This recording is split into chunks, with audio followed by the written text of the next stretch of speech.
Good morning. মই ৰাতিপুৱা উঠি লৈ ফ্ৰেছ হ'বলৈ গৈছোঁ। সি শুয়ে আছে। তাৰপিছত মই আহিলোঁ, ৰেডি হৈছোঁ। Kalu, Bogu and my own Kalu. তাৰপৰা গ'লোঁ মন্দিৰৰ পৰা ডিউটিত গৈ আপোনাৰ কাম। তাৰপিছত সি আৰু বা আহিছে মোক ল'বলৈ, লৈ পেলাই প্ৰথমে গ'লোঁ মামাহঁতৰ তাত এইখিনি টোপোলা দিবৰ কাৰণে। তাৰপৰা আমি গ'লোঁ লেকচাইড মানৰ, যিহেতু 1 মান্থো হৈছে আমাৰ 1 মান্থ এনিভাৰ্চাৰী, বিয়াৰ 1 মাহ হ'ল। তো সেইকাৰণে তাতে আমি লাঞ্চ কৰিবৰ কাৰণে গ'লোঁ। বাকো লৈ গৈছোঁ। আমি এনেও বাক চব জেগাত লগত লৈ যাওঁ। কিছুমান জেগাত কিছুমান অসুবিধা থাকিলে নিনো, কাৰণ ঘৰটো খালী এৰিব নোৱাৰি ন, আমি ছিংগল পাৰ্চন, সেইকাৰণে। তাৰপিছত এইটো চাওক, ইমান ধুনীয়া ভিউ, আমাৰ lake side view. And pictures কেইটামান শ্বেয়াৰ কৰি দিছোঁ তাৰে মোৰে বাৰ, তেনেকৈ।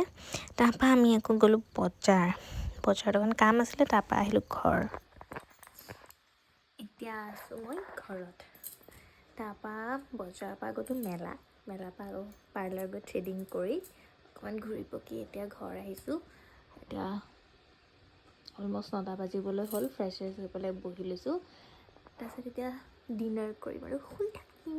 চব ব্লগটো মই ইয়াতে এণ্ড কৰি আছোঁ। টাটা।